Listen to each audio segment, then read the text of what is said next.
जरा इस सवाल को देखिए क्या पूछा गया है कि किस संविधान संशोधन द्वारा भारत के संविधान में सहकारी समितियों का प्रावधान जोड़ा गया। कुछ दिन पहले ही सहकारी समितियां चर्चा में थी क्योंकि देश में जो दुग्ध क्रांति है उसका दूसरा वर्जन लॉन्च किया गया था सहकारी मंत्रालय के द्वारा। सहकारी मंत्रालय के अभी कौन है मंत्री, तो अमित शाह जी ही हैं। तो इस प्रकार के सवाल पीसीएस एग्ज़ाम में खूब सारे पूछे जाते हैं। हम लोग जो कल करंट अफेयर कर रहे थे उसी के आगे आज हम लोग करेंगे।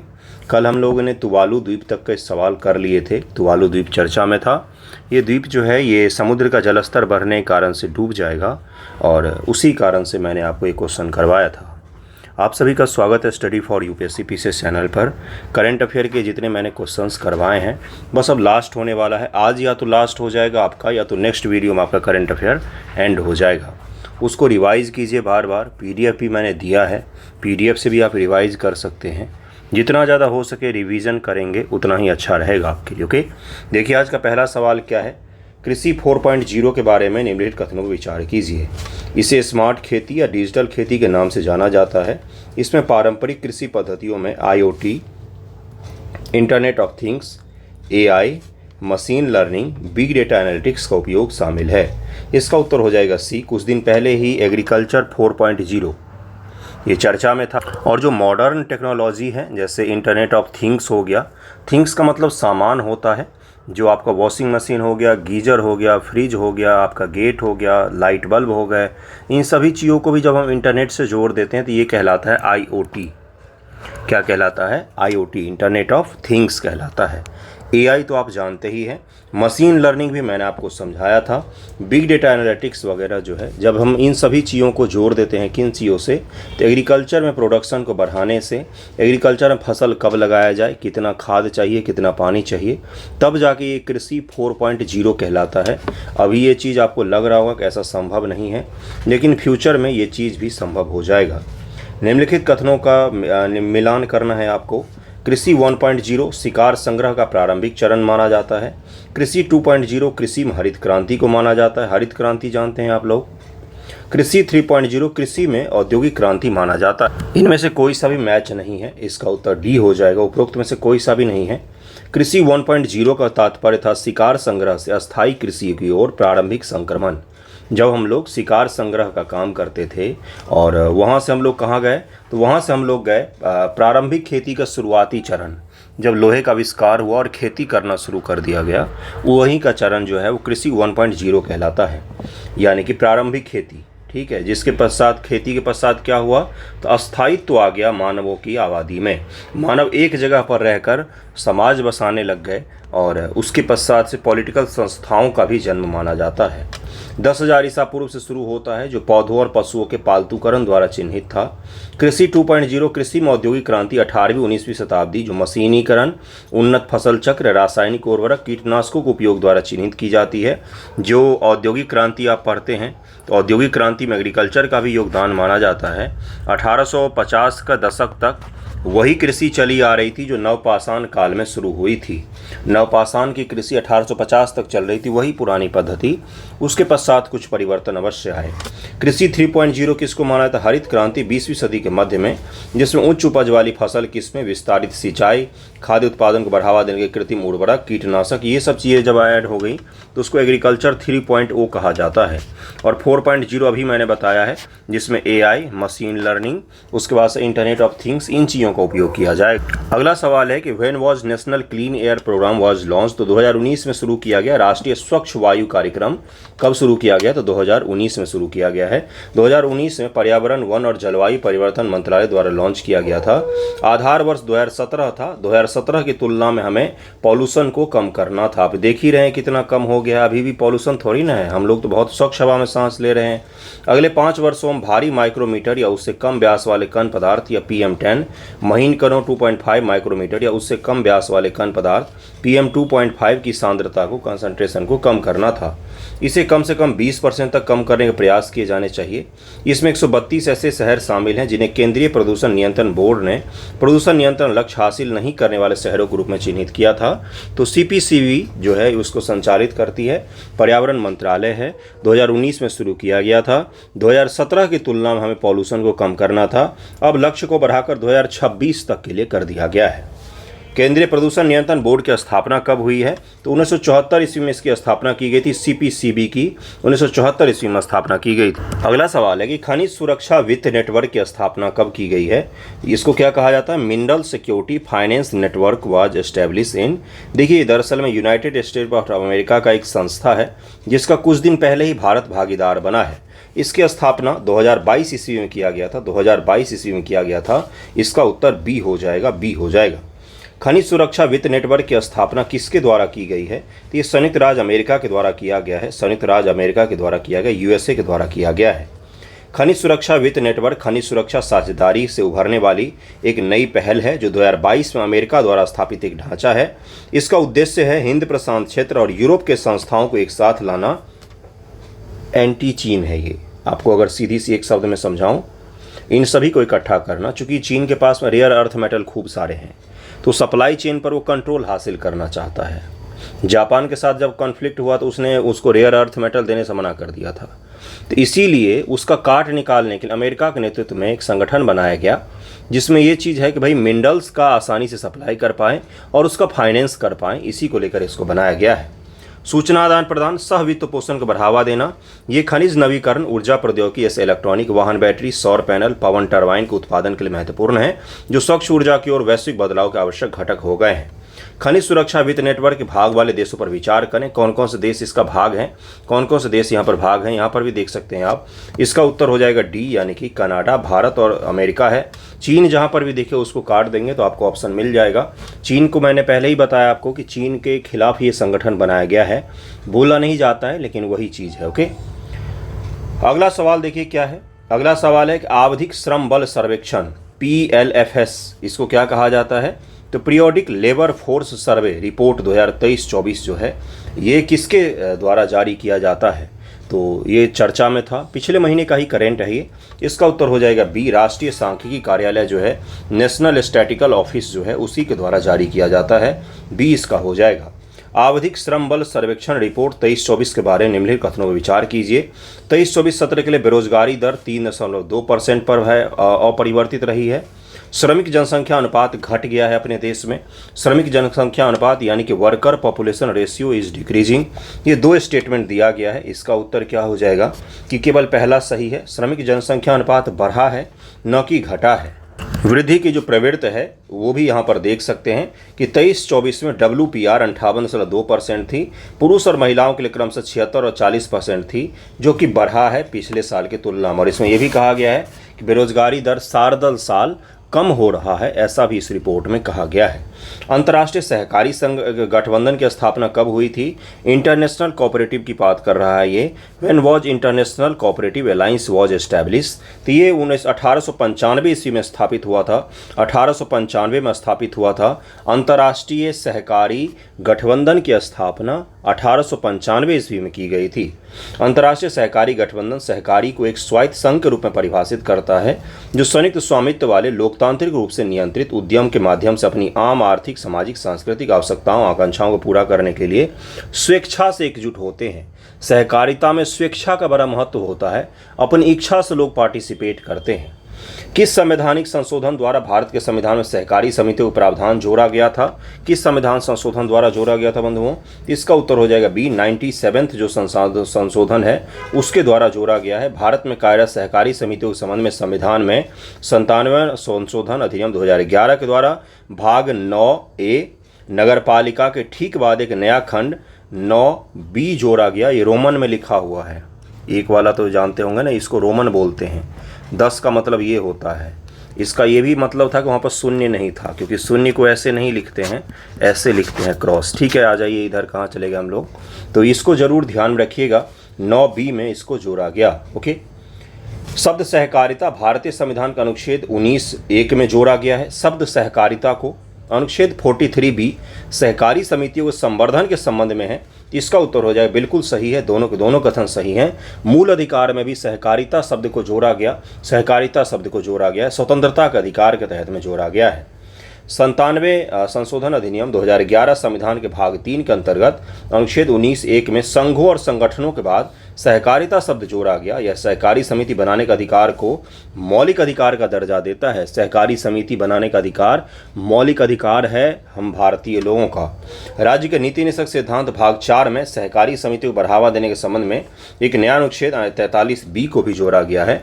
जो हम DPSP पढ़ते हैं तो उसमें अलग अलग फिलॉसफी है, तो ये गांधीयन फिलॉसफी में आता है। ये गांधीवादी सिद्धांत है, सहकारिता गांधीवादी सिद्धांत है ये। ओके, अमूल इंडिया आप जानते होंगे, या बिहार में जो सुधा कॉम्फेड है, तो दूध का जो है डेयरी, वो सब के सब सहकारिता पर ही काम करते हैं। ओके, मैकलेगन समिति किससे संबंधित थी? तो मैकलेगन संबंधी किससे संबंधित थी? एक छोटा सा सवाल आपसे पूछा गया है।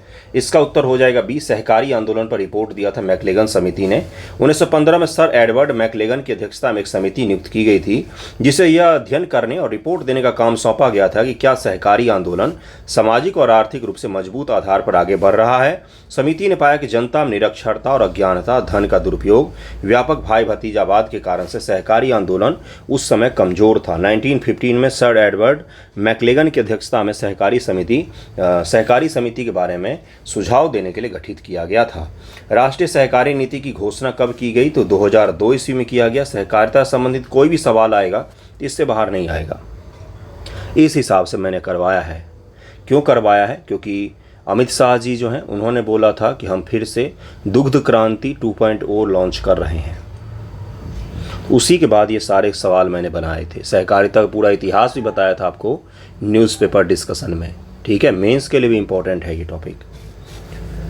1958 में राष्ट्रीय विकास परिषद ने सहकारी समितियों के लिए एक राष्ट्रीय नीति और कर्मियों के प्रशिक्षण और सहकारी विपणन समितियों की स्थापना की सिफारिश की। भारत सरकार ने 2002 में राष्ट्रीय सहकारिता नीति की घोषणा की थी। राष्ट्रीय सहकारी विकास निगम की स्थापना कब की गई थी? तो 1962 ईस्वी में किया गया, 1962 ईस्वी में किया गया था। अगला है पॉक्सो अधिनियम में किसे बच्चा माना जाता है? जो पॉक्सो है तो ये चाइल्ड प्रोटेक्शन को लेकर है, चाइल्ड प्रोटेक्शन को लेकर है। जिससे पूछा गया कि बच्चा किसको माना जाता है, तो इसका डेफिनेशन क्या है इस अधिनियम के अनुसार? तो 18 वर्ष से कम आयु के जो भी होते हैं उन सभी को बच्चा माना जाता है। इसके तहत में चाइल्ड माना जाता है। और उनके साथ अगर कोई दुर्व्यवहार होता है शारीरिक तौर पर तो पॉक्सो एक्ट के तहत में आता है। ये सबसे खतरनाक एक्ट माना जाता है और होना भी चाहिए था।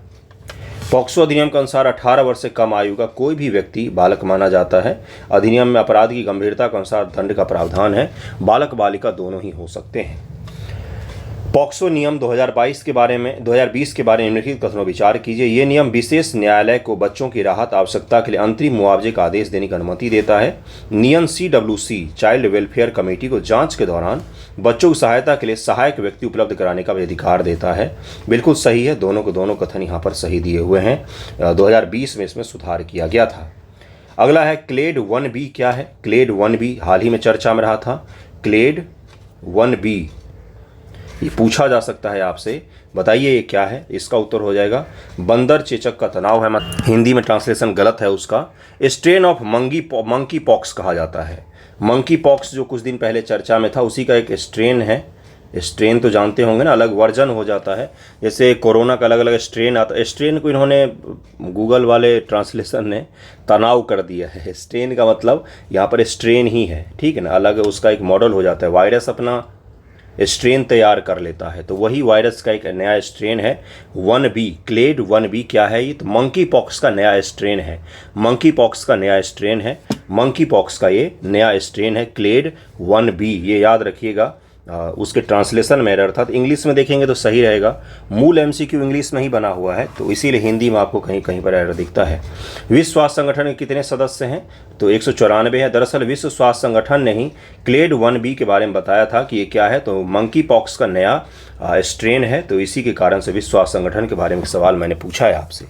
हाल ही में किस प्रकोप को अंतर्राष्ट्रीय चिंता का सार्वजनिक स्वास्थ्य आपातकाल घोषित किया गया? तो एम पॉक्स को, मंकी पॉक्स को ही WHO के द्वारा वर्ल्ड इमरजेंसी के तौर पर घोषित किया गया था।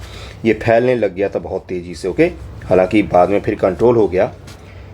PHEIC का अर्थ है अंतर्राष्ट्रीय चिंता का सार्वजनिक स्वास्थ्य आपातकाल, जिसे WHO ने 14 अगस्त को दूसरी बार घोषित किया था, जिसमें कांगो लोकतांत्रिक गणराज्य और अफ्रीका के देशों की बढ़ती संख्या में एमपॉक्स के उछाल को ध्यान में रखा गया था। हाल ही में कांगो लोकतांत्रिक गणराज्य एमपॉक्स चर्चा में था। इसकी राजधानी कहाँ है? तो किंशासा। कांगो लोकतांत्रिक डेमोक्रेटिक रिपब्लिक ऑफ कांगो, ये अलग दो देश हैं, दो अलग देश हैं एक ही नाम से, इसलिए ध्यान से देख लीजिएगा इसको। कांगो लोकतांत्रिक गणराज्य, ये जो देश है इसकी राजधानी किंशासा है। ओके, निम्नलिखित कथनों विचार कीजिए। कुट्टियम आंध्र प्रदेश की सबसे पुरानी पारंपरिक रंगमंच के रूप में से एक है। यह पारंपरिक रूप से कुट्टमपलम नामक थिएटर में प्रदर्शित किया जाता है। इसका उत्तर हो जाएगा बी, यहाँ पर सही दिया हुआ है। कुटियट्टम केरल का है, न कि आंध्र प्रदेश का है, इसलिए पहला कथन यहाँ पर गलत है। केरल का ये नृत्य है कुटियट्टम। कुटियट्टम केरल की सबसे पुराने पारंपरिक रंगमंच के रूप में से एक है। यह सांस्कृतिक रंगमंच परंपराओं पर आधारित है। इसकी शैलीबद्ध और संहिताबद्ध नाटकीय भाषा में नेत्र यानी कि आंखों के भाव, हस्त अभिनय, हाथ का भाव शामिल है। वे मुख्य पात्र के विचारों और भावनाओं पर ध्यान केंद्रित करते हैं।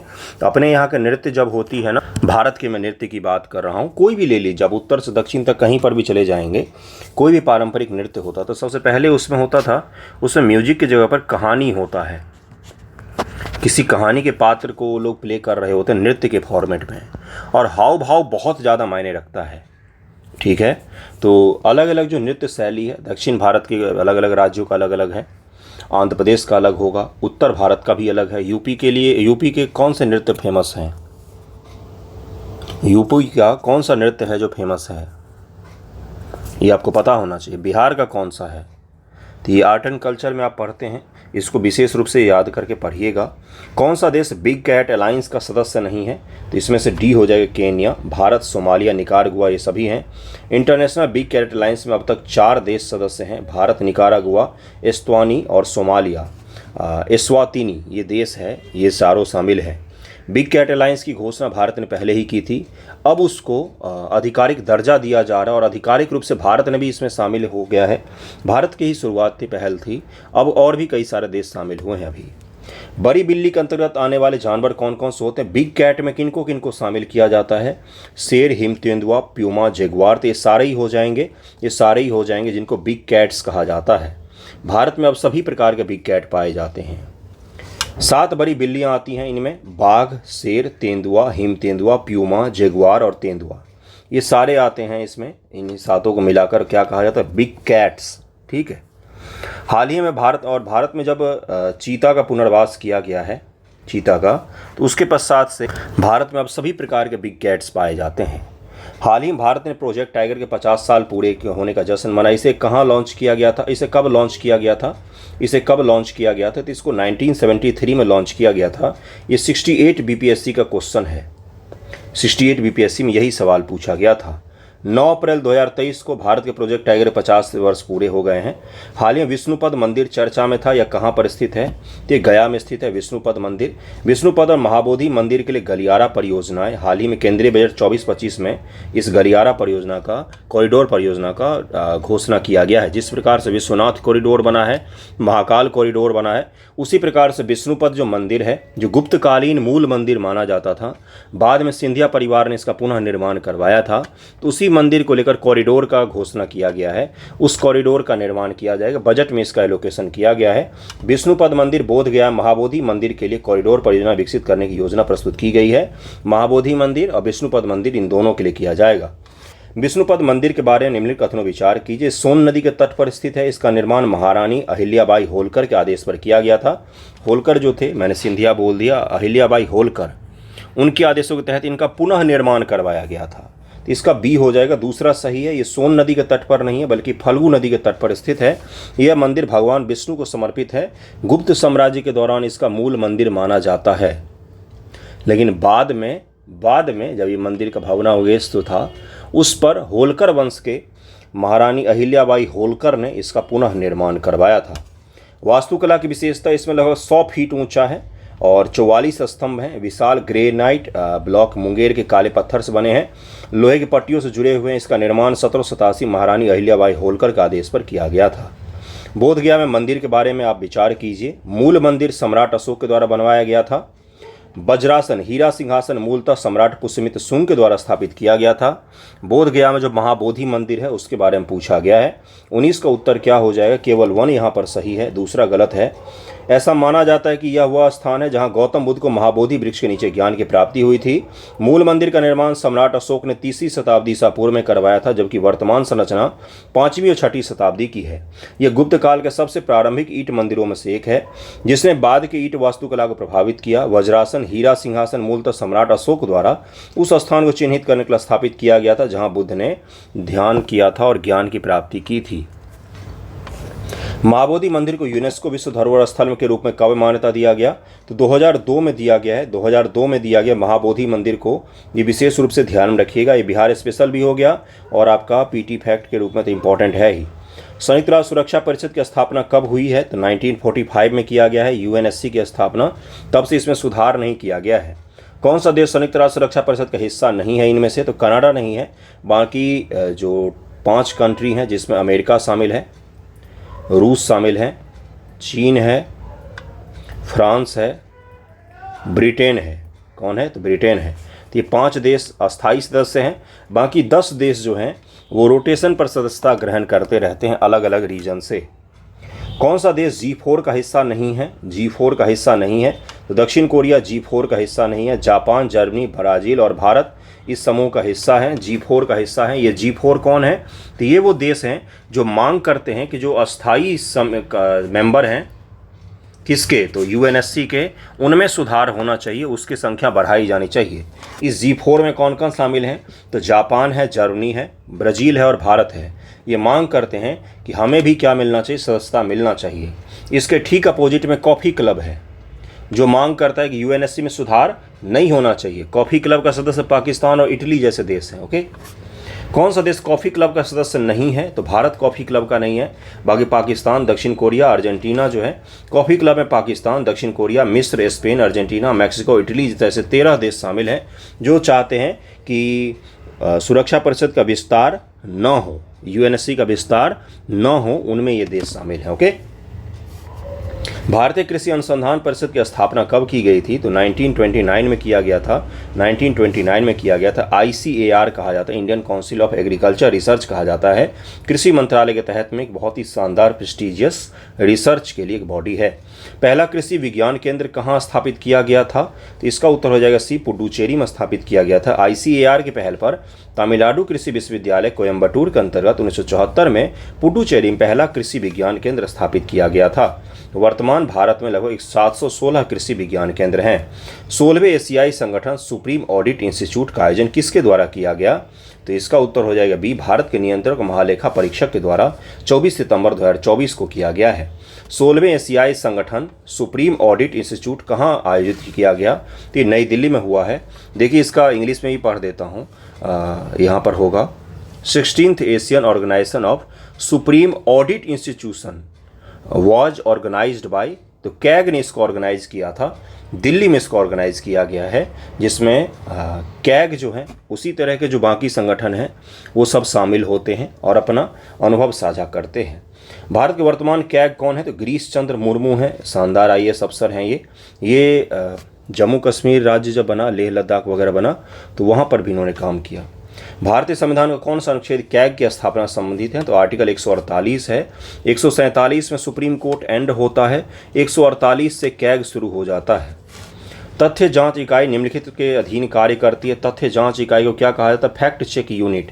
ये कुछ दिन पहले चर्चा में था, इसके कारण से है। Fact check unit is work under, तो ये प्रेस इंफॉर्मेशन ब्यूरो के अंतर्गत काम करती है, PIB के अंतर्गत काम करती है। इसका उत्तर ए हो जाएगा।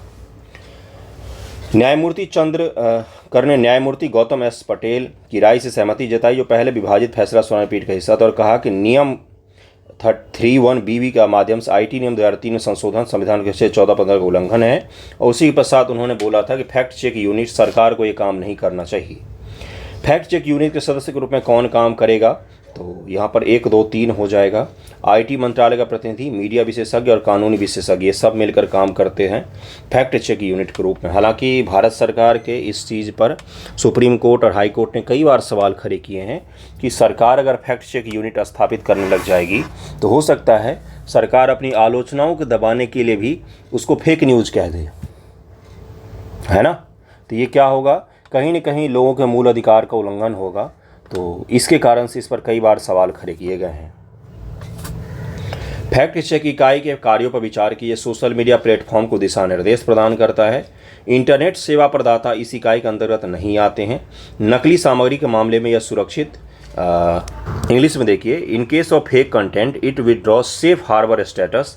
हार्बर को गूगल ने बंदरगाह लिख दिया है, तो इससे ऐसा नहीं होगा। इसका उत्तर क्या हो जाएगा, बी हो जाएगा। 1 और 3 यहाँ पर सही है, 1 और 3 सही है, दूसरा गलत है। इंटरनेट सेवा प्रदाता जो होते हैं ना, उनको भी ये निर्देश जारी कर सकता है। इसीलिए इस पर सवाल खड़ा किया जाता है कि इसको बहुत सारी शक्तियाँ दे दी गई हैं, जो कि नहीं होना चाहिए। इंटरनेट सेवा प्रदाता कौन है, जैसे आप अभी एयरटेल का इंटरनेट चला रहे हैं तो एयरटेल हो गया, ठीक है। इस तथ्य जांच इकाई का काम social media platform, Facebook, Twitter, इन सभी जगहों पर नज़र रखना है कि कहीं पर फर्जी खबर फैले ना। हालांकि ये चीज़ ज़रूरी भी हो गया है, क्योंकि एआई के दौर में क्या फर्जी है क्या नहीं ये पता ही नहीं चलता है। न्यूज़पेपर तक फर्जी खबर छाप देते हैं। जैसे बीपीएससी का डेट आगे बढ़ेगा, ये खबर छाप दिया था दैनिक भास्कर ने बिना चेक किए, वो फेक था, वो नोटिस जो था वो फेक था। अगला सवाल है, भारतीय समाचार पत्र सोसाइटी का मुख्यालय कहाँ पर है, तो नई दिल्ली में है, नई दिल्ली में है, नई दिल्ली में। इसका सोशल मीडिया हैंडल निम्नलिखित हैं। तो इसमें ये पूछ रहा है कि सोशल मीडिया हैंडल जो होते हैं वो निम्नलिखित के अंतर्गत आते हैं, किसके किसके अंतर्गत आएंगे। भारतीय दंड संहिता, सारे हो जाएंगे, केबल टीवी नेटवर्क विनिमय अधिनियम, प्रेस परिषद अधिनियम और इलेक्ट्रॉनिक अपराध निवारण अधिनियम 2015, इन सभी के अंतर्गत सोशल मीडिया हैंडल्स पर कार्रवाई की जा सकती है। सर्वोच्च न्यायालय का प्रथम न्यायाधीश मामला किससे संबंधित है, तो प्रथम न्यायाधीश का मामला क्या हो गया, तो कॉलेजियम प्रणाली में फर्स्ट अमंग इक्वल्स कि सर्वोच्च न्यायालय के जो मुख्य न्यायाधीश होते हैं उनको कोई ज़्यादा शक्तियाँ नहीं हैं, वो समान में उनको प्रथम का दर्जा दिया जाता है कि सभी लोग समान हैं, आप पहले हैं इसमें, ठीक है। तो ये किससे संबंधित है, कब आया था ये, तो 1981 का मामला है, ये 1981 का मामला है, 1981 का मामला है। कॉलेजियम प्रणाली पिछले साल 69 बीपीएससी के पीटी में पूछा गया था। कॉलेजियम प्रणाली से स्टेटमेंट आधारित सवाल 4 स्टेटमेंट दिए हुए थे।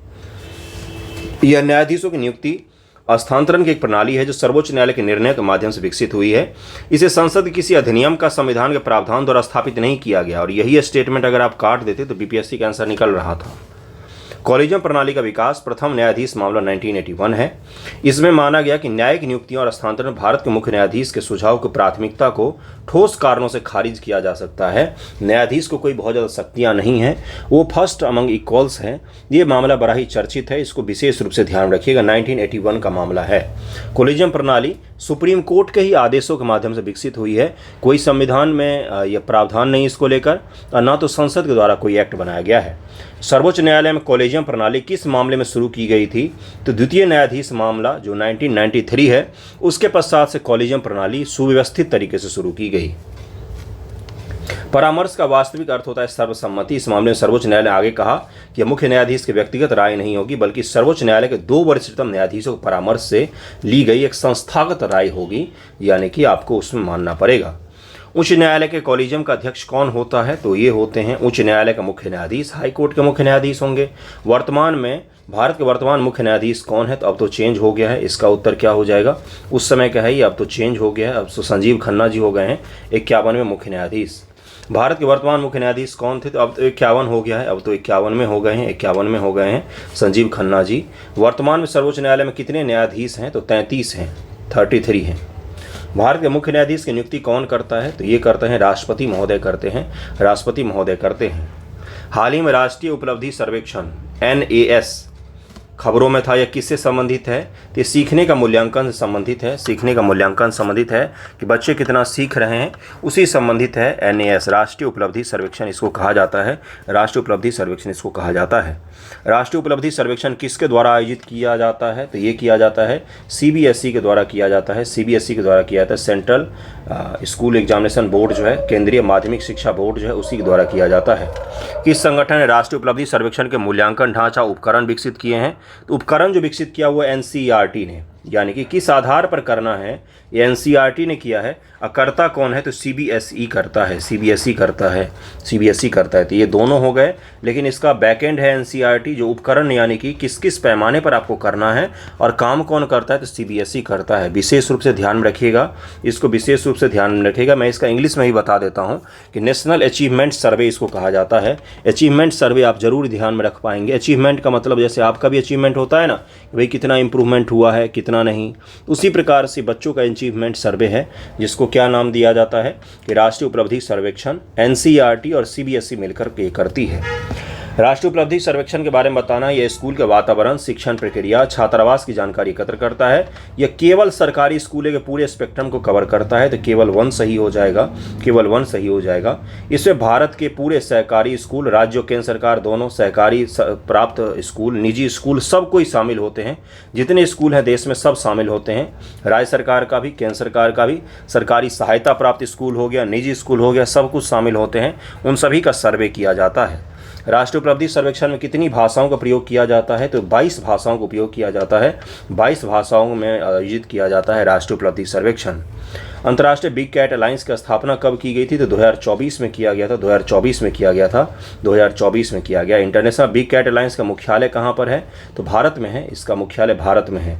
इंटरनेशनल 2 संस्थाएं, एक है इंटरनेशनल सोलर अलायंस और इंटरनेशनल बिग कैट अलायंस, इन दोनों का मुख्यालय भारत में है। वैश्विक बाघ दिवस कब मनाया जाता है, तो 29 जुलाई को मनाया जाता है, 29 जुलाई को मनाया जाता है। हाल ही में पेजर वॉकी टॉकी विस्फोट समाचार में था, यह कहाँ पर हुआ है, ये लेबनान में हुआ है। लेबनान ने इजराइल में किया, ये लेबनान में इजराइल ने ये किया था। पेजर ने विस्फोट किया, जिसमें करीब 1000 से 2000 लोग घायल हुए थे। लेबनान की राजधानी बेरूत है और मेडिटेरियन सी के तट पर है ये राजधानी। वॉकी टॉकी क्या है, तो वो ये हैंड हेल्ड 2 वे रेडियो का एक प्रकार है, मतलब कि 2 तरफा संचार का एक प्रकार है। पेजर का पहली बार इस्तेमाल 1930 के दशक में सेना द्वारा किया गया था, तो दोनों सही हो जाएगा, दोनों सही हो जाएगा।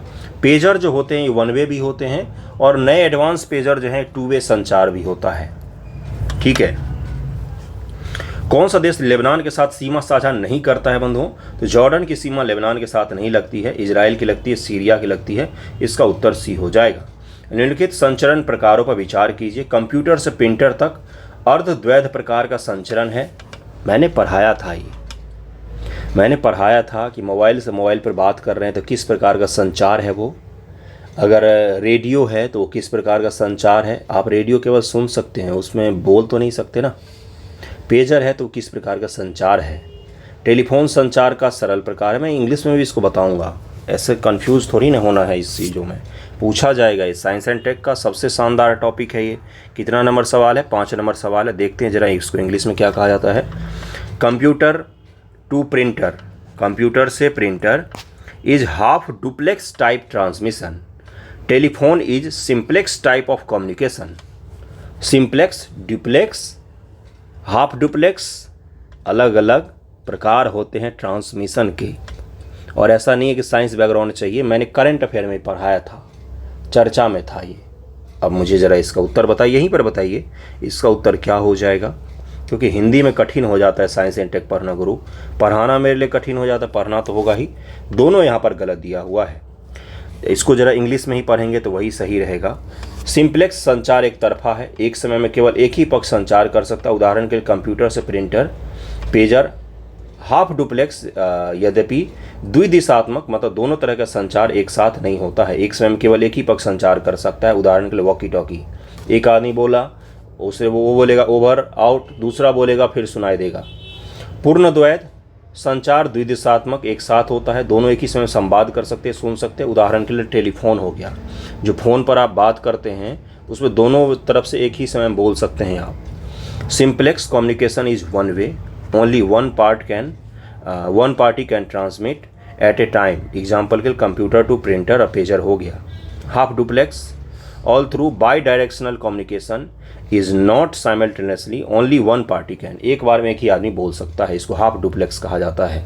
और फुल डुप्लेक्स क्या हो गया कि दोनों तरफ से बोला जा सकता है एक ही साथ में। जो फ़ोन हो गया आपका, जो फ़ोन पर आप बात करते हैं वो फुल डुप्लेक्स कम्युनिकेशन में आता है, वॉकी टॉकी हाफ डुप्लेक्स में आएगा, और कंप्यूटर टू प्रिंटर किस में आएगा तो सिंप्लेक्स में आएगा।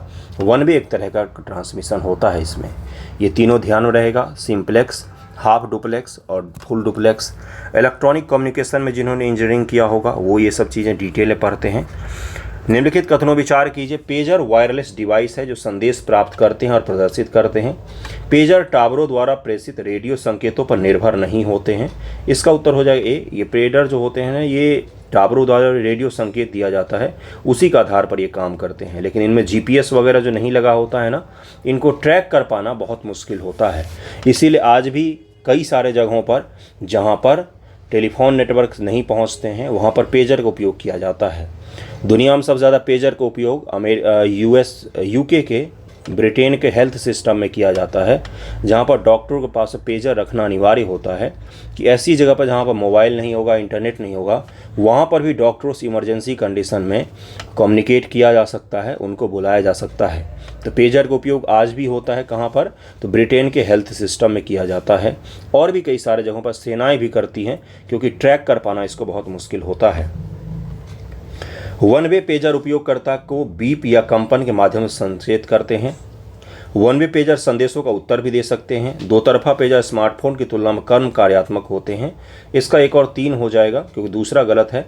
वन वे है तो केवल उत्तर नहीं दे सकता है, वो केवल सुन सकता है। वन वे है तो पेजर के अलग अलग प्रकार होते हैं। वन वे पेजर होगा तो केवल वो रिसीव कर सकता है मैसेज।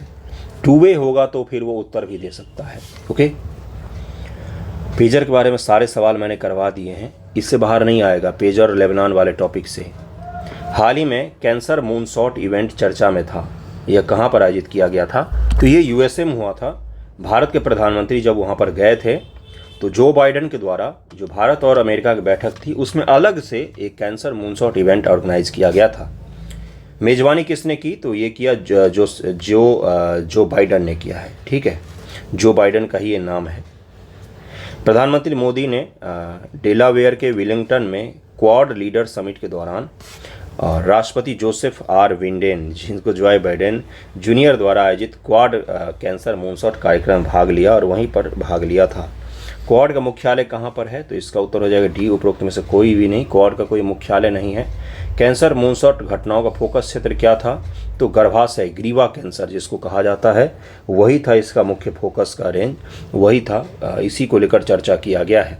ठीक है, ब्रिक्स का गठन कब हुआ था, 2009 में हुआ था। 2009 में हुआ था। गर्भाशय ग्रीवा कैंसर महिलाओं के गर्भाशय ग्रीवा में विकसित होता है। वैश्विक गर्भाशय ग्रीवा कैंसर के बोझ में भारत का सबसे बड़ा हिस्सा है। गर्भाशय ग्रीवा कैंसर के लगभग सभी मामले उच्च जोखिम वाले एचपीवी संक्रमण से जुड़े होते हैं। बिल्कुल सही है, ये तीनों का तीनों यहाँ पर सही है। और भारत में महिलाओं में दूसरा सबसे बड़ा कारण है कैंसर का। ठीक है, सबसे बड़ा कारणों में से एक है, और इसको विशेष रूप से ध्यान में रखिएगा। सर्वाइकल कैंसर इसको कहा जाता है। ग्रीवा कैंसर नहीं याद रहेगा, सर्वाइकल कैंसर तो याद रख सकते हैं। हाल ही में इंडो पैसिफिक क्षेत्र खबरों में था। कौन सा देश इसका हिस्सा है, तो कोरिया, नेपाल, पाकिस्तान, ये तीनों ही हो जाएंगे। तीनों के तीनों हिस्सा हैं इसके। समृद्धि के लिए इंडो पैसिफिक आर्थिक ढांचा IPEF की स्थापना कब की गई, तो इसका उत्तर हो जाएगा बी, 2002 में किया गया था।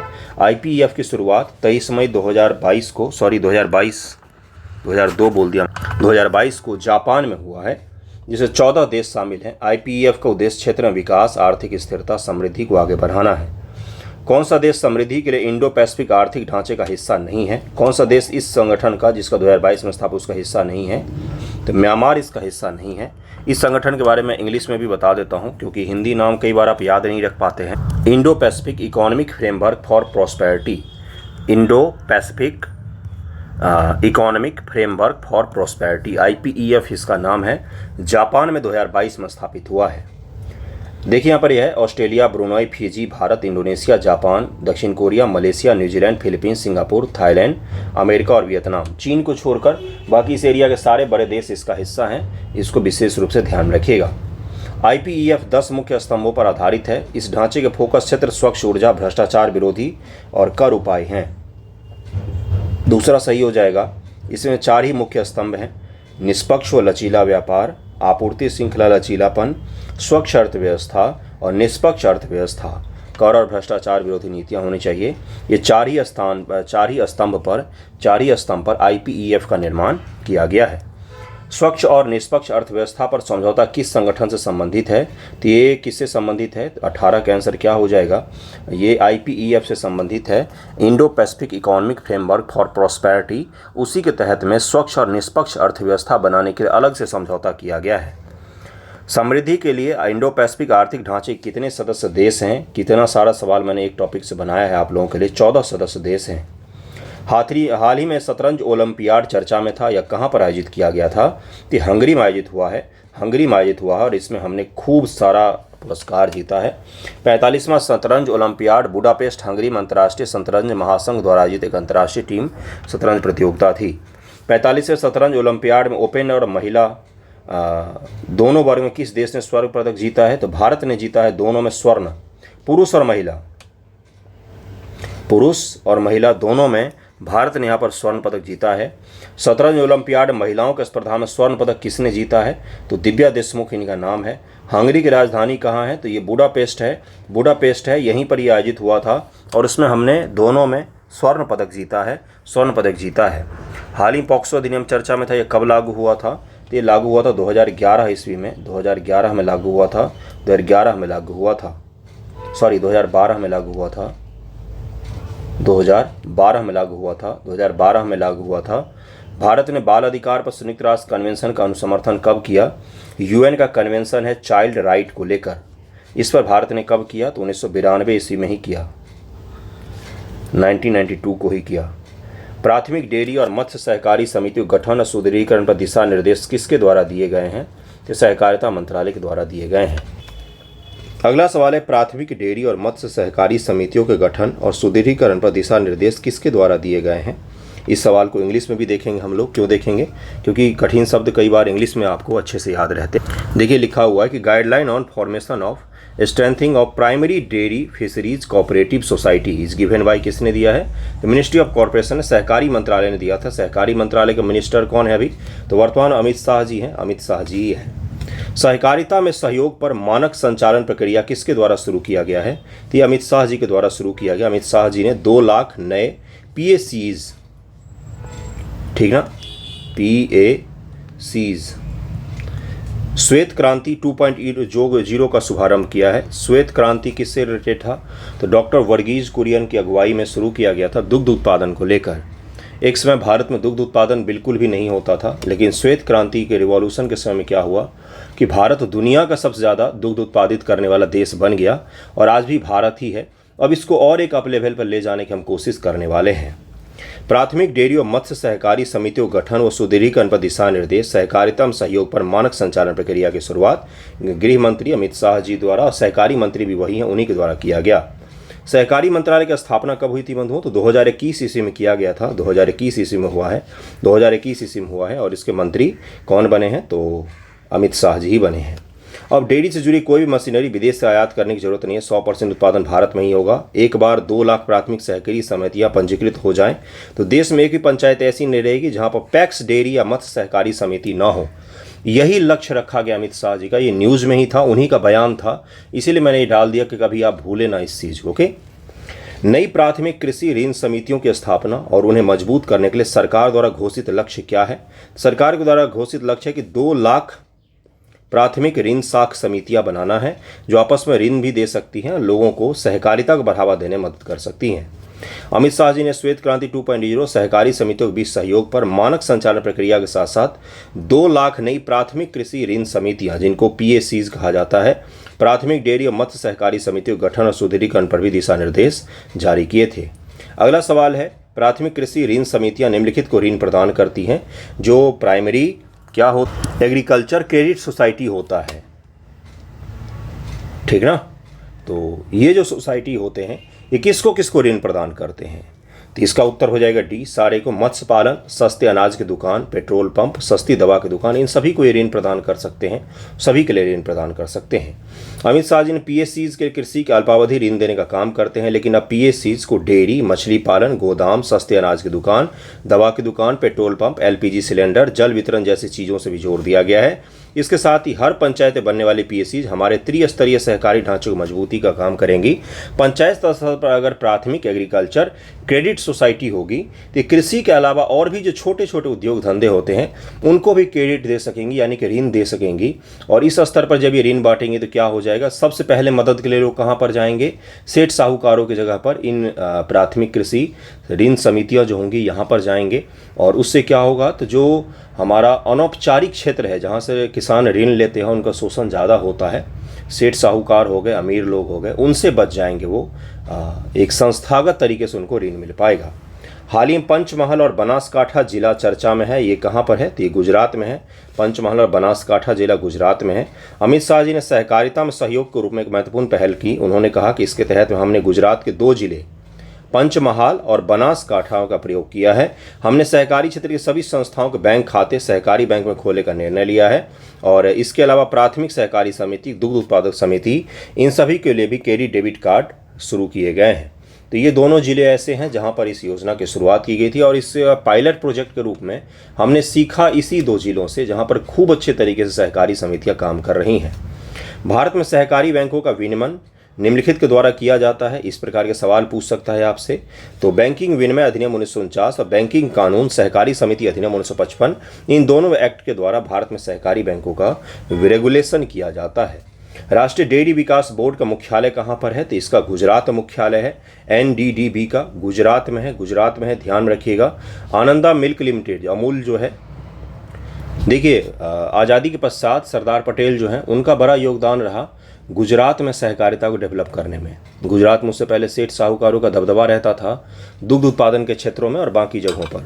तो चूंकि सरदार पटेल जो थे वो किसान नेता थे, तो उन्होंने जो मोनोपोली थी दुग्ध उत्पादक में, बड़े बड़े उद्योगपति, उसको तोड़ा और लोगों को जोड़ने का काम किया। इसीलिए सबसे पहले दुग्ध क्रांति हमें कहाँ पर देखने को मिलती है, तो गुजरात से शुरू होता है वो सहकारिता का आंदोलन। फिर देश के अलग अलग हिस्सों में सहकारी संगठन अलग अलग बनते जाते हैं। अमूल उसका सबसे शानदार उदाहरण आप मान सकते हैं। ठीक है, अपने बिहार में भी है सुधा डेयरी, दक्षिण में है नंदिनी, कर्नाटक में है। तो इसी तरह के फैल रहा है अब धीरे धीरे। विश्व का सबसे बड़ा दूध उत्पादक देश कौन सा है, तो अपना भारत ही है, भारत ही है। डेनमार्क दूसरे स्थान पर आता है। डेनमार्क लेकिन बहुत ही छोटा सा देश है, बहुत छोटा देश है, लेकिन वहाँ पर कृषि के रूप में गाय वगैरह का बहुत ज़्यादा प्रचलन है, इसलिए वहाँ पर दुग्ध उत्पादन खूब सारा होता है। डेनमार्क चॉकलेट के लिए भी जाना जाता है। केंद्रीय सहकारिता मंत्री ने कहा कि भारत श्वेत क्रांति के क्षेत्र में एक सितारा बनकर उभरा है। भारत दुनिया का सबसे बड़ा दूध उत्पादक देश बन गया है। अमूल का मुख्यालय कहाँ पर है, तो आनंदा गुजरात में जगह है, वहीं पर है। भारत की दूध राजधानी के रूप में किसे जाना जाता है, तो आनंद को जाना जाता है। आनंद जगह है गुजरात में, आनंद जगह है, आनंद जगह है। विश्व खाद्य भारत 2024 मेगा फूड इवेंट कहाँ पर आयोजित किया गया था, अगला टॉपिक पर हम लोग आ गए। ये नई दिल्ली में हुआ है। इसमें 90 से अधिक देश, 26 भारतीय राज्य और केंद्र शासित प्रदेश, 18 मंत्रालय, संबंधित सरकारी निकाय भाग लेंगे। और इसका नाम क्या था, 2024 का मेगा फूड इवेंट 2024 विश्व खाद्य भारत 2024 मेगा फूड इवेंट था। विश्व खाद्य भारत 2024 मेगा फूड इवेंट ये नई दिल्ली में आयोजित किया गया, प्रगति मैदान में आयोजित किया गया। भारत मंडपम जो है वहीं पर। इंग्लिश में भी देखिए इसको, world food India 2024 mega food event कहाँ पर हुआ है, तो दिल्ली में हुआ है। इंग्लिश में इसलिए दिखा देता हूँ क्योंकि याद करने में वाकई आसान होता है वो। हाल ही में आयोजित विश्व खाद्य भारत 2024 का भागीदार देश कौन सा है, तो जापान भागीदार देश था। जापान भागीदार देश था और जापान साझेदार देश होगा। वियतनाम और ईरान फोकस देश के रूप में भाग ले रहे थे। वियतनाम और ईरान जो थे इस फूड इवेंट में फोकस देश के रूप में थे, जबकि जापान हमारा सहयोगी था। ओके, विश्व खाद्य भारत 2024 की मेज़बानी कौन करेगा, तो इसकी मेज़बानी किया गया है खाद्य प्रसंस्करण उद्योग मंत्रालय के द्वारा, जो फूड प्रोसेसिंग मंत्रालय है उसी के द्वारा किया गया है। नई दिल्ली में 70,000 वर्ग मीटर फैले भारत मंडपम में इसकी मेज़बानी किया गया। 19 से 22 सितंबर तक होने वाले इस बहुप्रशिक्षित कार्यक्रम में 90 से अधिक देश और अलग अलग मंत्रालयों ने यहाँ पर भाग लिया है। हाल ही में रिवर्स क्रेता विक्रेता मीट आयोजित की गई। इसका आयोजन किसके द्वारा किया गया, रिवर्स क्रेता विक्रेता मीट आयोजित किया गया। इंग्लिश में इसको कहा जाता है recently reverse buyer seller meet was held in. कहाँ किसके द्वारा ऑर्गेनाइज किया गया है, तो APEDA एपीडा और MPEDA इन दोनों के द्वारा ऑर्गेनाइज किया गया है। इन्हीं दोनों के द्वारा किया गया है। इन्हीं दोनों को क्या दो, सी उसका उत्तर हो जाएगा, सी इसका उत्तर हो जाएगा। हाल ही में वैश्विक खाद्य नियामक शिखर सम्मेलन आयोजित किया गया। इसका आयोजन किसके द्वारा किया गया? इसका आयोजन किया गया FSSAI के द्वारा। FSSAI यानी कि food safety security authority of India, food standard security authority of India जो है उसी के द्वारा किया गया। Food safety and standard authority of India FSSAI जो है इसी के द्वारा किया गया है। FSSAI द्वारा आयोजित वैश्विक खाद्य विनियामक शिखर सम्मेलन दूसरा संस्करण 20-21 सितंबर 2024 तक वर्ल्ड फूड इंडिया के साथ मिलकर आयोजित किया गया। स्वाद सूत्र चर्चा में था, या किससे संबंधित है?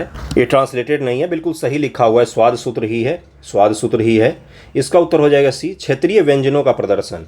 जो रीजनल कुजीन होते हैं ना, जो रीजनल इलाके, जैसे अपने बिहार का होगा, उत्तर पूर्व भारत का अलग होगा, दक्षिण भारत का अलग होगा और पश्चिम भारत का अलग होगा, है ना।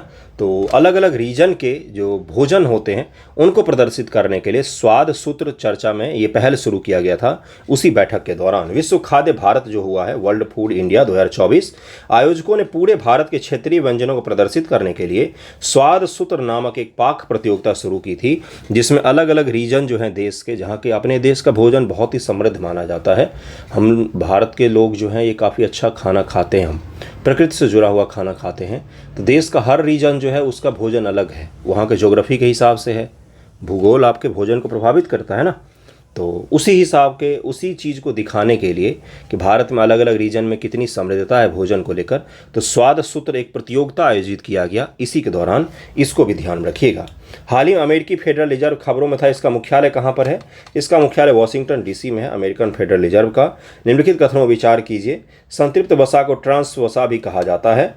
सैचुरेटेड फैट को एक स्वस्थ व्यक्ति को अपने दैनिक कैलोरी का 5 से 6% संतृप्त वसा से प्राप्त करना चाहिए।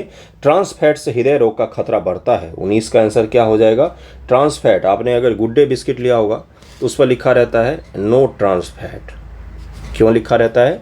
क्योंकि ट्रांस फैट का उपयोग उसमें नहीं किया गया है, ये आपको हृदय को बहुत नुकसान करता है ये, है ना। इसका उत्तर हो जाएगा डी, तीनों का तीनों यहाँ पर सही है, सारे कथन सही दिए हुए हैं। सड़क किनारे जो आप खाते हैं उसमें ट्रांस फैट बहुत ज़्यादा होता है, डालडा का अगर बना होगा तो बहुत नुकसान पहुंचाता है वो। कौन सा संतृप्त वसा का स्रोत नहीं है? तो वनस्पति हो जाएगा, वनस्पति हो जाएगा, वनस्पति हो जाएगा। संतृप्त वसा को ट्रांस फैट भी कहा जाता है। सैचुरेटेड जो फैट होता है ना, यही खराब होता है आपके लिए। अनसैचुरेटेड जो फैट होता है वो सही होता है, ये है ना। यह स्वास्थ्य के लिए हानिकारक है। वहीं असंतृप्त वसा को फायदेमंद माना जाता है। जो हमें पर किलो के हिसाब से अगर कैलोरी हम लोग देखेंगे, सबसे ज़्यादा ऊर्जा हमें किससे मिलती है? तो कार्बोहाइड्रेट से तो मिलती ही है, लेकिन उससे भी ज़्यादा हमें ऊर्जा मिलती है किससे? तो वसा से, फैट से। फैट शरीर के लिए परम आवश्यक चीज़ होता है, लेकिन सही फैट खाना चाहिए।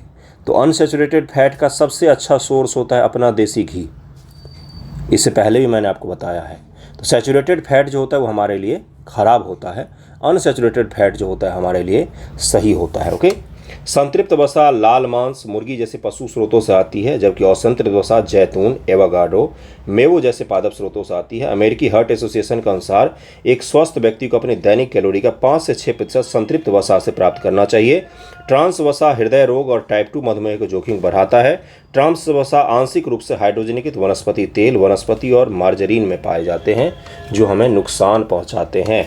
ओके। अगला सवाल है, सिंधु जल संधि पर हस्ताक्षर कब किया गया था? कुछ दिन पहले ही भारत और पाकिस्तान की बैठक हुई थी सिंधु जल समझौता को लेकर। तो इस पर हस्ताक्षर किया गया था 1960 में। 1960 में मध्यस्थता किसने की थी बंधुओं? तो विश्व बैंक ने किया था। एक तरफ भारत है, दूसरी तरफ पाकिस्तान है। सिंधु नदी जो है अब प्राकृतिक नदी है, प्राकृतिक नदी को थोड़ी नहीं पता था कि ये दोनों देश अलग अलग हो जाएंगे, तो बहती है। तो इसके जल के बंटवारे को लेकर दोनों देशों ने समझौता किया। इसे वर्ल्ड बैंक जो एक संस्था है उसने मध्यस्थता की थी, सिंधु नदी समझौता को लेकर, जिसमें ऊपरी के जो 3 नदियां हैं उस पर पाकिस्तान को दिया गया और नीचे की जो 3 नदियां हैं उस पर भारत को दिया गया। सिंधु नदी प्रणाली में प्रमुख रूप से 6 नदियां हैं, सिंधु, झेलम, चिनाब, रावी, ब्यास, सतलज। इन नदियों का बेसिन मुख्य रूप से भारत और पाकिस्तान द्वारा साझा किया जाता है। हालांकि इसे एक छोटा सा हिस्सा चीन और अफगानिस्तान में भी बहती है। इनकी जो सहायक नदियां हैं वो अफगानिस्तान से आती हैं। 19 सितंबर 1960 को विश्व बैंक की मध्यस्थता से कराची में भारत पाकिस्तान के बीच सिंधु जल समझौता पर हस्ताक्षर किया गया था।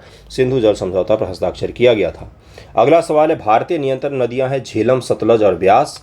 पश्चिमी नदियों के पानी का उपयोग पूरी तरह से पाकिस्तान के नियंत्रण में है? इसका उत्तर हो जाएगा डी, उपरोक्त में से कोई सा भी सही नहीं है।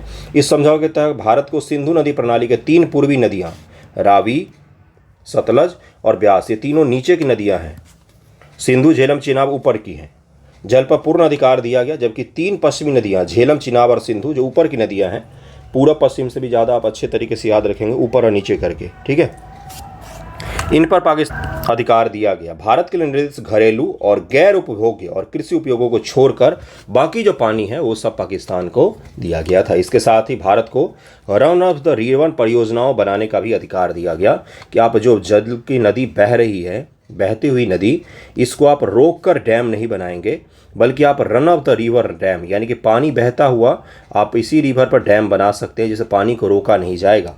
तो इस तरह के डैम बनाए हैं भारत ने, इस तरह के कई सारे run of the river dam बनाए हैं, लेकिन कई सारे डैम को लेकर दोनों देशों के बीच विवाद भी होता है। अस्थाई सिंधु आयोग की स्थापना कब किया गया? तो 1960 में ही किया गया है, 1960 में ही किया गया है। किशन गंगा जल विद्युत परियोजना कहाँ पर स्थित है? तो ये स्थित है जम्मू कश्मीर में। किशन गंगा जल विद्युत संयंत्र किशन गंगा नदी पर बांध बनाकर जल विद्युत उत्पन्न करता है और ये run of the river dam है। Run of the river dam कैसे बनता है? जैसे नदी बह रही है, हमने क्या किया, यहाँ पर एक डैम बनाया, यहाँ पर एक पावर संयंत्र लगा, यहाँ पर टरबाइन वगैरह लगा दिया, नदी यहाँ पर बह रही है। कुछ दिन बाद हमने क्या किया, यहाँ से नदी की एक धारा काटकर यहाँ से गुजारा और फिर से आकर इसमें जोड़ दिया।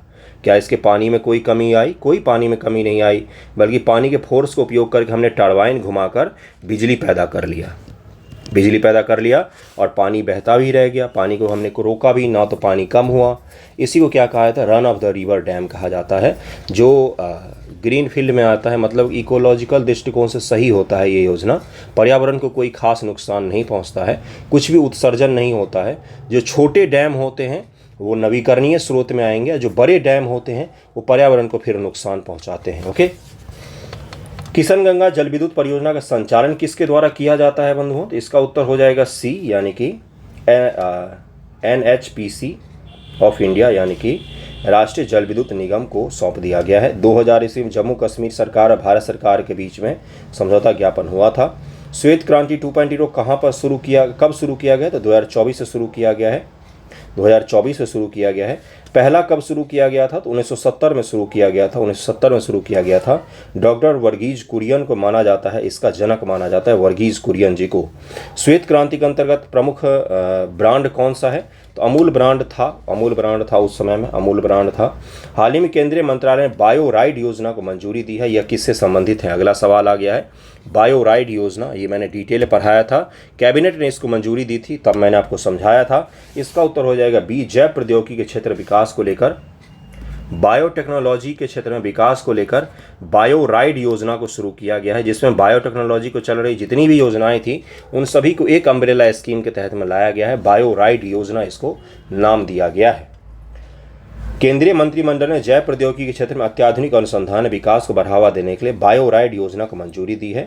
बायो राइड योजना की कार्यान्वयन अवधि क्या है? तो 2021 से 2026 तक के लिए चलाया जा रहा है, 2021 से 2026 तक के लिए चलाया जा रहा है।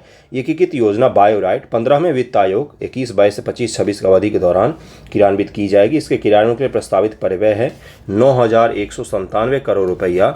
बायोटेक्नोलॉजी के डेवलपमेंट पर, जैव प्रौद्योगिकी के डेवलपमेंट पर खर्चा किया जाएगा भारत सरकार के द्वारा, जिसके लिए कि योजना शुरू की गई, जिसका नाम है बायो राइड योजना। क्या नाम है? तो बायो राइड योजना इसका नाम है। बायो राइड योजना का कौन सा घटक नहीं है? तो ई वाहनों का विस्तार इसमें शामिल नहीं है, इलेक्ट्रॉनिक वाहनों का विस्तार इसमें शामिल नहीं है। बाकी जैव प्रौद्योगिकी में, यानी कि बायोटेक्नोलॉजी में R&D, रिसर्च एंड डेवलपमेंट, औद्योगिक व उद्यमिता विकास, बायो मैन्युफैक्चरिंग और बायो फाउंड्री, ये सब के सब किसके घटक हैं? तो बायो राइड योजना में इन चीज़ों पर काम किया जाएगा। घटक का तात्पर्य वही होता है। इसमें ई रिक्शा, इलेक्ट्रॉनिक चीज़ों का इसमें कोई स्थान नहीं है। इसमें है कि जैव प्रौद्योगिकी चीज़ों का विकास करना। प्रधानमंत्री मोदी जी की अध्यक्षता में जो कैबिनेट की बैठक हुई थी, उसी में इस चीज़ को मंजूरी दिया गया। पहले देखिए, इससे पहले क्या था? जिन्हें एक नए घटक अर्थात जैव विनिर्माण और जैव फाउंड्री को शामिल करते हुए जैव प्रौद्योगिकी अनुसंधान नवाचार उद्यमिता विकास बायोराइड नामक एक एकल योजना में विलय कर दिया गया। इससे पहले जो योजनाएं चल रही थी बायोटेक्नोलॉजी के डेवलपमेंट से जुड़ा हुआ, उन सभी को जोड़कर हमने एक योजना बना दिया जिसको बायोराइड योजना कहा जाता है। इसी प्रकार से अनुसंधान रिसर्च अनुसंधान फाउंडेशन भी मैंने आपको पढ़ाया था, जिससे मैंने आपको बताया था कि देश में जितने भी रिसर्च एंड डेवलपमेंट के काम चल रहे थे उन सभी को एकीकृत करके एक अम्ब्रेला स्कीम बना दिया गया जिसका नाम था अनुसंधान विकास अनुसंधान करके, ऐसे ही उसका नाम पूरा रखा गया था। अनुसंधान इंग्लिश में भी उसका वही नाम है गुरु, इंग्लिश में भी वही नाम है उसका, तो ये रखा गया। तो उसका क्या है ये, तो ये भी एकीकृत किया गया है। कई सारी योजना को हमने एक जगह इकट्ठा कर दिया, ठीक है, जिससे दोहरापन ना हो, एक ही चीज़ पर दो बार पैसा खर्चा ना हो। अगला सवाल देखिए, इसके 3 घटक भी दे दिए गए हैं यहाँ पर। जैव प्रौद्योगिकी अनुसंधान और विकास R&D डिपार्टमेंट होता है ना, सभी बड़े कॉलेजों वगैरह में भी होता है, आपके कॉलेज में भी होगा अगर अच्छा कॉलेज होगा तो। औद्योगिक उद्यमिता विकास IND यानी कि इंडस्ट्री को लेकर हमें काम करना है, इंडस्ट्री और इनोवेशन को लेकर हमें काम करना है। बायो मैन्युफैक्चरिंग बायो फाउंड्री, ये 3 घटक इसके रखे गए हैं। तीनों घटक आपको याद होने चाहिए। अगला सवाल है, बायोराइड योजना भारत में नवाचार को बढ़ावा देने जैव उद्यमिता को प्रोत्साहित करने के लिए बनाई गई है। इसके अंतर्गत कोई वित्त पोषण का प्रावधान नहीं रखा गया है। आपको लगता है कि क्या होगा? बायोराइड शैक्षणिक संस्थान अनुसंधान संगठन के बीच तालमेल बनाएगा, ये तो बिल्कुल सही है। एकेडमिक को हमें किससे जोड़ना है? रिसर्च से जोड़ना है, रिसर्च को इंडस्ट्री से जोड़ना है। यही इसमें रखा गया है कि जैसे कोई कॉलेज जैसे IIT दिल्ली है, वहाँ पर जैव प्रौद्योगिकी को लेकर कोई विकास हुआ है ना, उसको हम उद्योग धंधे से जोड़ सकेंगे, जिससे उद्योग धंधे में उसका उपयोग तो हो, नहीं तो विकास करके फिर क्या करेंगे हम लोग। तो इसी को इसमें रखा गया। दूसरा गलत हो जाएगा, दूसरा बहुत ही ख़राब तरीके का स्टेटमेंट बनाया था, आसान था एलिमिनेट करना। 1 और 3 इसका आंसर हो जाएगा, 1 और 3 इसका आंसर हो जाएगा। देखिए इसको मैं डिटेल पढ़ा देता हूँ क्योंकि काफ़ी इंपॉर्टेंट है ये। बायोराइड योजना का उद्देश्य नवाचार को बढ़ावा देना है, जैव उद्यमिता को प्रोत्साहित करना है, जैव विनिर्माण जैव प्रौद्योगिकी वैश्विक अग्रणी के रूप में भारत की स्थिति को मजबूत करना है। यह योजना भारत सरकार के उस मिशन का हिस्सा है जिसका उद्देश्य स्वास्थ्य सेवा, कृषि, पर्यावरणीय स्थिरता, स्वच्छ ऊर्जा जैसी राष्ट्रीय वैश्विक चुनौतियों से निपटने के लिए जैव नवप्रवर्तन की क्षमता को दोहराना है। जो भी हमारे सामने नए चैलेंजेज आएंगे देश के स्तर पर या विश्व के स्तर पर, उसको लेकर हमें इनोवेशन और R&D का उपयोग करना है, रिसर्च और डेवलपमेंट का उपयोग करना है। भारत में चूँकि रिसर्च और डेवलपमेंट का कोई माहौल ही नहीं है। कब आपने लास्ट टाइम सुना था कि हमने कुछ अच्छा बनाया है? नहीं सुना होगा आपने। हमने हमेशा अभी आज़ादी के पश्चात तो कम से कम हमने बाहर से ही चीज़ें ली हैं। जो बाहर बना लेते हैं उसको हम अपने यहाँ बना लेते हैं, हम अपना कुछ अद्भुत नहीं बना पाते हैं, है ना। हाल ही में लाइव खबरों में था, ये किससे संबंधित है? तो जलवायु परिवर्तन के प्रभाव को कम करने से संबंधित। लाइव क्या है? ये प्रधानमंत्री मोदी जी का मंत्र था और ये वाकई बहुत ही अच्छा चीज़ है। उन्होंने काफ़ी अच्छा बताया इसमें। माननीय प्रधानमंत्री द्वारा शुरू की पर्यावरण के लिए जीवन शैली, लाइफ स्टाइल जो है ना आपका, वही होना चाहिए इको फ्रेंडली। अगर वो चीज़ हो जाएगा तो फिर क्या होगा? तो फिर हो जाएगा कि भाई पर्यावरण को नुकसान नहीं पहुंचेगा। जैसे दिल्ली में अगर आप रहेंगे, आपके पास में कार भी है लेकिन मेट्रो की सुविधा बहुत अच्छी है यहाँ पर, तो आप कार छोड़कर मेट्रो का उपयोग कीजिए तो थोड़ा कम उत्सर्जन होगा। बहुत अच्छी सुविधा है यहाँ पर, तो ट्रैफिक भी नहीं लगता मेट्रो में। तो ये क्या हो गया कि आपने अपने जीवन पद्धति को पर्यावरण के हिसाब से अनुकूलित करने का प्रयास किया है। इंसान को ही प्रयास करना पड़ेगा। कोई भी दुनिया की सरकारें जो हैं वो पर्यावरण की समस्या को हल नहीं कर पाएंगी, है ना। तो पानी बचा सकते हैं अपने स्तर से। एक बिजली का बल्ब का स्विच अगर आप बंद कर देते हैं तो भी पर्यावरण का कम नुकसान होगा, उतना कम कोयला जलाना पड़ेगा। ये छोटी छोटी चीज़ें हैं जिसको हम सीख सकते हैं। अगला देखिए क्या है, बाहर जाते हैं मार्केटिंग करने तो झोला लेकर जाइए, जिससे क्या होगा, तो पन्नी नहीं यूज होगा, प्लास्टिक उपयोग नहीं होगा। ये प्रधानमंत्री जी का था। ग्लासगो समिट, ग्लासगो कब हुआ था? 2021 में ब्रिटेन में हुआ था ना, ब्रिटेन में। वहीं पर प्रधानमंत्री जी ने मंत्र दिया था लाइफ को लेकर कि इस पहल को हमें शुरू करना चाहिए पूरे दुनिया के स्तर पर। UN के जो महासचिव थे उन्होंने भी, अभी भी हैं वही, एंटोनियो गुटेरेस, उन्होंने भी इस चीज़ की तारीफ की थी। चलिए आगे बढ़ते हैं। पर्यावरण के लिए जीवन शैली लाइफ आंदोलन कब शुरू किया गया? फिर से वही चीज़ है, 2022 में शुरू किया गया है। 2022 में इसको आधिकारिक रूप दिया गया। आधिकारिक रूप 2022 में इसको दिया गया। आधिकारिक रूप इसको 2022 भारत सरकार के द्वारा दिया गया है। प्रधानमंत्री जनजाति उन्नत ग्राम अभियान को मंजूरी दी गई है, तो 2024 में इसको दिया गया है। जनजाति उन्नत ग्राम यानी कि जनजातियों के जो ग्राम होते हैं उनको हमें उन्नत बनाना है, इसी को लेकर प्रधानमंत्री जनजाति उन्नत ग्राम योजना शुरू किया गया। जनजातियों को लेकर एक मैंने अम्ब्रेला स्कीम पढ़ाया था, सभी लोग भूल गए होंगे, सब भूल गए होंगे।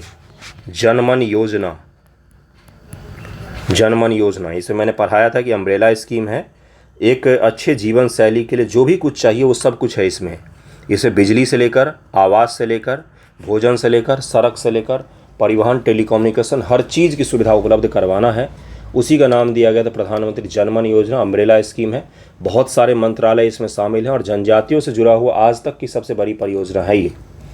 प्रधानमंत्री जनजाति उन्नत ग्राम अभियान है, तो ये केंद्र प्रायोजित योजना है, सेंट्रल स्पॉन्सर्ड है, सेंट्रल स्पॉन्सर्ड है ये। केंद्रीय मंत्रिमंडल ने 79,156 करोड़ रुपए के कुल परिव्यय, केंद्रीय हिस्सा 56,333 करोड़ रुपए, राज्य का हिस्सा 22,823 यानी कि 60-40 का होगा। सेंट्रल स्पॉन्सर्ड है ना, स्पॉन्सरशिप का मतलब ही होता है कोई आपको सहयोग दे रहा है ना। और सेंट्रल सेक्टर होता है केंद्रीय क्षेत्र, जिसमें 100% पैसा केंद्र सरकार खर्चा करती है, ठीक है। तो 60-40 का होगा और 90-10 का रेशियो होगा। विशेष राज्यों के लिए 90-10 का रेशियो होगा, ठीक है। मंजूरी दे दी गई, पैसा भी दे दिया गया है। प्रधानमंत्री जनजाति उन्नत ग्राम अभियान के बारे में निम्नलिखित कथनों पर विचार कीजिए। इसका उद्देश्य 63,000 से अधिक आदिवासी बहुल गांव और आदिवासी गांव में सुधार करना है। इसे भारत के सभी राज्यों में लागू किया जाएगा। और कौन सा कथन सही होगा? तो केवल पहला सही है। यहाँ बजटीय भाषण 24-25 में घोषणा की गई थी कि यह लगभग 63,000 गाँव को कवर करेगा। 63,000 गाँव जनजातीय गाँव है भारत में, जहाँ पर जनजाति लोग रहते हैं, है ना, जिससे 5 करोड़ से अधिक आदिवासी लोग लाभान्वित होंगे। मिशन का लक्ष्य 79,156 करोड़ रुपए के बजट से 63,000 से अधिक गाँव, बहुल गाँव, आकांक्षी जिलों के आदिवासी गाँव में सुधार करना है। इसमें 30 राज्य केंद्र शासित प्रदेशों को 549 आदिवासी बहुल जिले और 2,740 ब्लॉक और गाँव को शामिल किया गया। देश के सभी नहीं शामिल हैं क्योंकि सभी जगह पर गाँव ही नहीं होंगे, है ना। 2011 का आपने सेंसस पढ़ा, 2011 का सेंसस पढ़ के जाना ही एक सवाल गारंटी होती है वहाँ से। 2011 का सेंसस मैंने पढ़ाया हुआ है अपने चैनल पर, एक बार उसको पढ़ के ज़रूर जाइएगा। एक सवाल की गारंटी होती है ना। कौन सा राज्य ऐसा है जहाँ पर जनजातियों की जनसंख्या सबसे कम है? मैंने ही आपसे पूछ लिया, हो सकता है 13 तारीख को यही पेपर में दिख जाए। कौन सा राज्य है जहाँ पर जनजातियों की जनसंख्या सबसे ज़्यादा है 2011 पॉपुलेशन के हिसाब से? सब भूल गए। चलिए आ जाइए यहाँ पर। 2011 की जनगणना के अनुसार किस भारतीय राज्य में अनुसूचित जनजाति की आबादी सबसे अधिक है? तो मध्य प्रदेश में सबसे ज़्यादा है। एमपी जो राज्य है अपना, वहाँ पर सबसे अधिक जनजाति लोग निवास करते हैं अभी भी आबादी में। वहाँ पर 2011 की जनगणना के अनुसार भारत में अनुसूचित जनजातियों की संख्या 10.45 करोड़ है। और प्रधानमंत्री जी का जो यूट्यूब चैनल है उस पर भी जब इस योजना का प्रधानमंत्री, ये जो जनजाति ग्राम योजना है, इसके बारे में जब वहाँ पर चर्चा किया गया तो उसमें ही बताया गया कि 11 करोड़ आदिवासियों के लिए। तो अभी भी हम यही मान रहे हैं, जबकि अभी 2024 चल रहा है। तो 2011 के अकॉर्डिंग अगर इतना है, अभी कम से कम तो कुछ नहीं तो 14-15 करोड़ तो हो ही गया होगा, है ना। देश भर में 705 से अधिक जनजातीय समुदाय हैं जो दूर दराज के दुर्गम क्षेत्रों में भी रहते हैं। पीएम जनमन, प्रधानमंत्री जनजाति आदिवासी न्याय महाअभियान की शुरुआत की गई थी 2023 में। जनमन योजना आ गया ना। प्रधानमंत्री जनजाति उन्नत ग्राम अभियान का लक्ष्य क्या नहीं है इनमें से? तो बेहतर आजीविका के लिए ई वाहन उपलब्ध करवाना। इलेक्ट्रॉनिक वाहन की चर्चा इसमें नहीं है। बाकी सक्षम बुनियादी ढांचे का विकास करना, आर्थिक सशक्तिकरण को बढ़ावा देना, सभी के लिए गुणवत्तापूर्वक शिक्षा तक पहुंच स्थापित करना, ये सब इसका लक्ष्य रखा गया है। देखिए इसमें क्या है, लक्ष्य 1, 2, 3 यहाँ पर दिया हुआ है। सक्षम बुनियादी ढांचे का विकास, बेसिक इंफ्रास्ट्रक्चर जो होता है, पात्र परिवारों के लिए पक्के मकान और अन्य सुविधाएं, गांव के बुनियादी ढांचे में सुधार, आर्थिक सशक्तिकरण को बढ़ावा देना, कौशल विकास उद्यमिता को बढ़ावा देना, आजीविका में सुधार करना, स्वरोजगार, सभी के लिए गुणवत्तापूर्वक शिक्षा तक पहुंच, स्कूल और उच्च शिक्षा में सकल नामांकन अनुपात में वृद्धि, स्वास्थ्य जीवन और सम्मानजनक वृद्धावस्था, इन सभी चीज़ों के लेकर प्रधानमंत्री जनमन योजना को शुरुआत किया गया है। प्रधानमंत्री जनजाति उन्नत ग्राम अभियान के बारे में निम्नलिखित कथनों पर विचार कीजिए। उसके बारे में जरा और भी कथन हम लोग देखते हैं। इस अभियान के अंतर्गत आने वाले आदिवासी गांवों को पीएम गति शक्ति पोर्टल पर मैप किया जाएगा। पीएम गति शक्ति पोर्टल पर इनको मैप किया जाएगा क्या? भौतिक और वित्तीय प्रगति की निगरानी पीएम गति शक्ति पोर्टल पर की जाएगी। सबसे जिलों को पुरस्कृत करने का कोई कार्यक्रम इसमें नहीं शामिल है। 1-2 सही हो जाएगा, तीसरा इसलिए गलत हो जाएगा क्योंकि यहाँ पर नहीं लिख दिया है, बाकी तो सब सही है। सबसे जिलों को पुरस्कृत भी किया जाएगा। अगला सवाल है, प्रधानमंत्री अन्नदाता आय संरक्षण अभियान पीएम आशा कब शुरू किया गया था? तो इसका उत्तर हो जाएगा बी, 2018 में शुरू किया गया था। इसमें क्या है, किसानों को 6,000 रुपये वार्षिक रूप से प्रदान किया जाता है। 2-2 हज़ार के 3 किस्त में उनको दिया जाता है, पैसा किसानों को दिया जाता है 2-2 हज़ार के 3 किस्त में। उम्मीद ये किया जा रहा है कि अब 12,000 कर दिया जाएगा, इसको 12,000 दिया जाएगा। पीएम आशा योजना कौन सा घटक हिस्सा नहीं है? तो उपरोक्त में से कोई नहीं, ये सारे के सारे उसके घटक हिस्सा हैं। मूल्य समर्थन योजना, मूल्य न्यूनता भुगतान योजना, निजी खरीद और स्टॉकिस्ट योजना, ये तीनों उसमें शामिल हैं। नई व्यापक योजनाओं में किसानों के लिए उचित मूल्य सुनिश्चित करने की प्रणाली शामिल है। इसके अंतर्गत 3 योजनाओं को शामिल किया गया है। मूल्य समर्थन योजना जिसको पीएसएस कहा जाता है, मूल्य न्यूनता भुगतान योजना जिसको पीडीपीएस कहा जाता है, निजी खरीद व स्टॉकिस्ट योजना जिसको पीपीएसएस कहा जाता है। यह अंतिम सवाल था, देख लेते इसको इंग्लिश में भी। पहला है price support scheme, price deficiency payment scheme, private procurement stockist scheme जिसको पीपीएसएस कहा जाता है। और इसके हिसाब से मैंने करंट अफेयर आपको पूरा करवा दिया है, करंट अफेयर आपको कंप्लीट करवा दिया है मैंने अपने एंड से।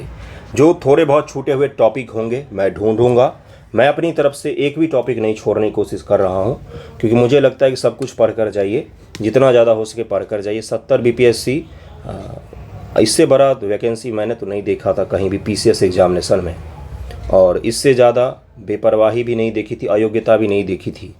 एग्ज़ाम के 15 दिन हैं आज से, 25 तारीख को जब मैं वीडियो रिकॉर्ड कर रहा हूं, और 25 नवंबर को, और नहीं पता है कि एग्ज़ाम में नॉर्मलाइजेशन होगा नहीं होगा। आरजेडी ट्वीट कर रही है, आरजेडी ने कल ट्वीट किया कि धांधली हो रही है। जो पार्टियां होती हैं, जो बड़े नेता होते हैं, उनको अंदाज़ा लग जाता है अगर सीटें खरीद बिक्री होनी शुरू होती है तो। और उसने ये भी बोला कि परीक्षा केवल औपचारिकता रह गई है, बाकी सब कुछ सेटिंग जैसा है। तो अपना 100% की जगह पर 200% दीजिए, इतना स्कोर कर लेंगे कि कोई हमें छांट नहीं सकेगा। नॉर्मलाइजेशन का यही सबसे ज़्यादा नुकसान होता है ना, कि जो बाउंड्री लाइन पर होते हैं उनको हटा देता आसानी से।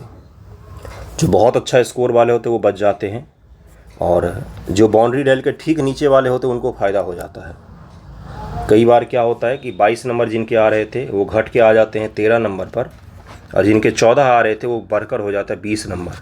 14 वाले का सिलेक्शन हो जाता है, 22 वाला बाहर हो जाता है। नॉर्मलाइजेशन यही है, और कुछ भी पता नहीं चलता है।